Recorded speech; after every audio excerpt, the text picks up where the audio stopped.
with that being said, let's jump into our lead story regarding Senator Josh Hawley exposing Anthony Fauci for all his blatant lies. Normally this comes from Senator Rand Paul, but heck, when you throw Hawley into the mix, it just makes everything that much better. It's like increasing the production value of what's going on with everything. Without further ado, let's go ahead and roll it. Thank you, Mr. Chairman. Thanks to the witnesses for being here. Dr. Quay, if I could just start with you. You said in your written testimony that the genome of COVID has some of the hallmarks of gain-of-function research, and in particular, 3 genomic regions you say have the signature of synthetic biology. 1 region has features of the 2 types of forbidden gain-of-function research that are associated with bioweapons development.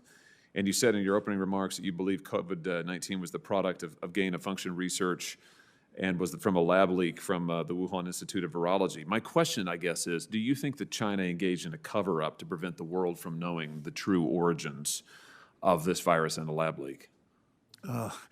I think there's abundant evidence that they have not shared all the information they had at the time. They continue to not share information. I could give you a laundry list of 20 things that they've done, starting with a website with 21,000 viruses on September 12th. 2 a.m., someone was in the Wuhan Institute of Virology. That had been available to virologists for a decade. It was taken offline. It's not been returned. We've asked to see it. No one that I know of has ever seen it. It goes on from there. Folks, what's happening right now? We're actually getting answers, clear answers from somebody. This rarely happens. Everybody's political that shows up to these things. And this guy's just like, yeah, they're not giving us the information we need. They're withholding everything from the globe, not just America, but freaking everybody else. Heck, this makes it kind of exciting. Maybe we'll actually dive into something new here and figure out if Anthony Fauci was in fact lying about gain-of-function research, because according to Senator, that never happened. There's no gain-of-function. Frankly, Senator, you don't know what the hell you are talking about. Remember that whole spiel between him and Rand Paul, where Rand Paul's like, there was gain-of-function research and you're saying there's not. So now it's being exposed once again, and it ain't looking good for Anthony Fauci, I'll tell you that much. Are you concerned with the continuation and expansion of Chinese gain-of-function research? Well, I think I testified here that in December 2019, they were doing synthetic biology on a cloning vector of the Nipah virus, which is 60% lethal. We just experienced a 1% lethal virus. My estimates would be that could set us back a millennium. The Black Plague was a 20% lethal event, and it was 250 years for civilization to return. Let me ask you this. Did anybody just catch what we just heard? 60% lethal, and the Black Plague was 20%, and it's going to set you back a millennia? Why are people messing with this stuff? What are they doing with it? Let me know what you think about all that in the comments below. Why is somebody messing with gain-of-function research that has the possibility of a death rate of upwards of 60+%? I don't know. Warfare? It's baffling to me. But again, supposedly none of this is happening, right? We might get removed off YouTube here, folks, if we play something like this. We'll find out. How safe were the testing conditions at Wuhan, to your knowledge? Well, I think that a lot of the Western virologists actually used the findings of that as a way to get around saying it was okay at the beginning. All of the work that I've described as being done at what's called BLSA 2-3 level, which is commonly spoken of as a dentist laboratory level of biosafety. So maybe a little higher than that, but that's not a bad euphemism. That's unbelievable. You said, I think in your testimony, this is the most dangerous research that you have ever encountered. What makes this particular research so dangerous? If you're doing experiments with a pathogen that is 60% lethal but is not airborne, and you make it airborne in the laboratory, and someone walks out with it. Nipah has a 21-day incubation period. It's perfect for widespread spread without being detected. We couldn't afford 60%. We can't afford 10% lethality. Yeah. Dr. Ebright, let me ask you about the merits of gain-of-function research, because I was struck by something you said in your written testimony. You said gain-of-function research has no civilian practical applications. From a research perspective, then, why do it? I mean, what's the value, the real value of gain-of-function?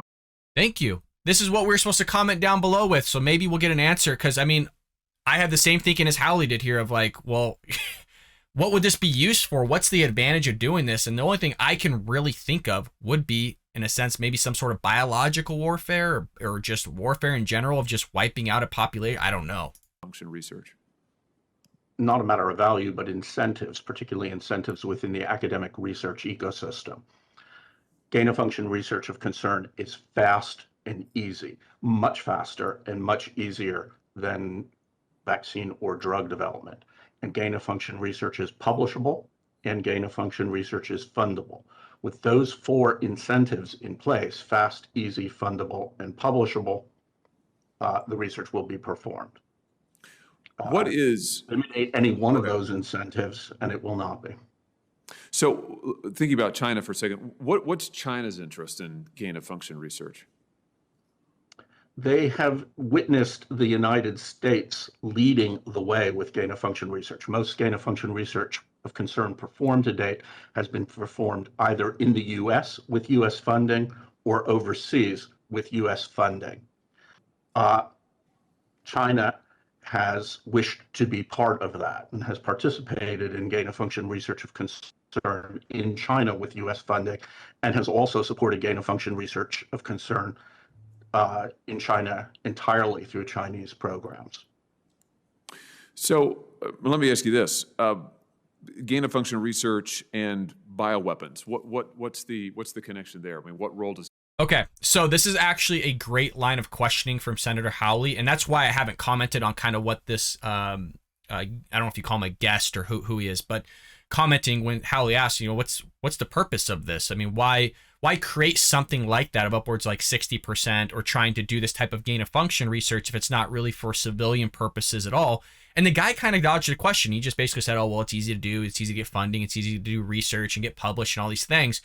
So Senator Hawley asked him a few different ways and kind of, in a nutshell, was kind of beating around the bush of just, hey, I'm waiting for an answer and dancing around the question a little bit. So this is getting a little bit more crisp here. And that's why I think it's a great line of questioning, because now he's just going, I'm just going to be open with it, like biological warfare, biowarfare. What is this for? Gain of function research play. As I mentioned, there are no civilian practical applications. There are immense bioweapons practical applications. As you've heard from Dr. Esvelt, the potential pandemic pathogens that can emerge from such studies are potential weapons of mass destruction, inexpensive, accessible, easily distributed weapons of mass destruction. That is mind-blowing. Mind-blowing that where's the globe at on this? The United Nations all about humanitarian issues, all this stuff, and wants to take America's money, the taxpayer dollars money, and isn't even addressing this for the most part. I mean, everybody, literally all countries should be uniting on this and going in together and going, what the hell is going on here? I mean, everybody should be involved in this. It's mind-blowing that they're like, yeah, it's for biowarfare, mass destruction. It'll put us back a millennia. It's going to kill millions of people. I mean, I haven't watched this. You're getting a real-time reaction. I am so baffled at everything in terms of COVID-19 to monkeypox. And again, Joe Biden being soft on China. The world is being soft on China. Let's not just single out Joe Biden here. Where the hell is everybody at on this? That's my question. Again, it's almost dicey for us even posting this. So heck, if you're over at Rumble, again, give us a plus, give us a like and subscribe, folks. We need your help. We are being shadow banned here on the Bald Brad Show. Many of you have said your comments are getting deleted. Many of you have said you're getting unsubscribed without you doing it yourself. We have upwards of 70 to 85% of our subscribers are not getting our notifications when we upload. We upload 5 or 6 times a day. I mean, from 6 a.m. till sometimes 6 p.m., we are uploading every 2 hours. Something's going on here. YouTube is trying to silence the conservatives, the right-wing agenda, the narratives that we're trying to help with, making us all safer here, whether it's supporting the First Amendment or the Second Amendment, and trying to figure out what the hell is going on with this gain of function stuff. I know when I went on a little bit of a tangent there, but I think it's important to see that they want to silence us, and this video might be taken down here regarding COVID-19. I hope it's not, but we're exposing Anthony Fauci's lies, and we're exposing China, folks. Let me ask you about some of the things that you have commented on with regard to what NIH and Dr. Fauci have said, and frankly, the lies they've been caught in regarding the coronavirus. I want to highlight 2 of them. In response to a congressional inquiry from October of 2021, just last year, the NIH attempted to walk back assertions by NIH Director Collins and Fauci that NIH had not funded gain-of-function research in Wuhan. You commented at the time saying, and I'm going to quote you now, NIH, specifically Collins, Fauci, and Tabak, lied to Congress, lied to the press, and lied to the public knowingly, willfully, brazenly. On May the 11th, Dr. Fauci said the NIH and NIAID categorically has not funded gain-of-function research to be conducted in the Wuhan Institute of Virology. You commented on that, saying the documents make it clear that assertions by the NIH director, Francis Collins, and Fauci that the NIH did not support gain-of-function research are untruthful. So just expand on that, if you would. I mean, what are the implications of Dr. Fauci's continued blatant dishonesty regarding NIH's funding of gain-of-function research in Wuhan? I stand by my statement. The statements made on repeated occasions to the public, to the press, and to policymakers by the NIAID director, Dr. Fauci, have been untruthful. I do not understand why those statements are being made, because they are demonstrably false. It is refreshing when you get a question and the person just answers it clearly. For those that are frequent viewers here on the Bald Brad Show, we've been dealing with Jen Psaki, the President of the United States, Karine Jean-Pierre, that spins and just doesn't answer questions. It makes me wonder if these two guys that Senator Hawley's questioning are either centrists or, you know, go to the right a little bit, because they're just giving you answers. And the guy doubled down on, he's like, yeah, the guy's a freaking liar. Anthony Fauci is a scumbag liar. Hey, folks, you remember Anthony Fauci screwed up the whole AIDS thing? You know, that's still going on. I mean, it's not as obviously as bad as it was before, but, you know, we roll into COVID-19, screws that up as well. You need masks. Oh, the vaccine, you know, you're not going to get sick. Now you get sick. I mean, the peddling and the pushing and the lies that this man has done, it's amazing. He gets paid more than the President of the United States. His pension, Google what his pension's going to be, folks. Have fun with that, because that's your taxpayer dollars coming out of your pocket every year to pay for that dude. That's basically a politician. Ridiculous. And I'm glad Hawley, Rand Paul, the rest of the conservatives, Republicans are exposing that guy for what he is, a liar. Can I ask you just about, in my few remaining seconds here, let me ask you about an effort to shut down any kind of questioning of the origins of COVID. On February 19, 2020, a group of virologists and others published that famous letter, infamous letter in The Lancet, which said, among other things, "We stand together to strongly condemn conspiracy theories suggesting COVID-19 does not have a natural origin." And of course, we later found out that the Lancet letter had been organized by Peter Daszak, president of EcoHealth Alliance, which we've discussed today, operated a lab in Wuhan with a $600,000 five-year annual grant of taxpayer dollars from Fauci's NIAID to study bat coronaviruses. That letter conveniently concluded by stating, "We declare no competing interests."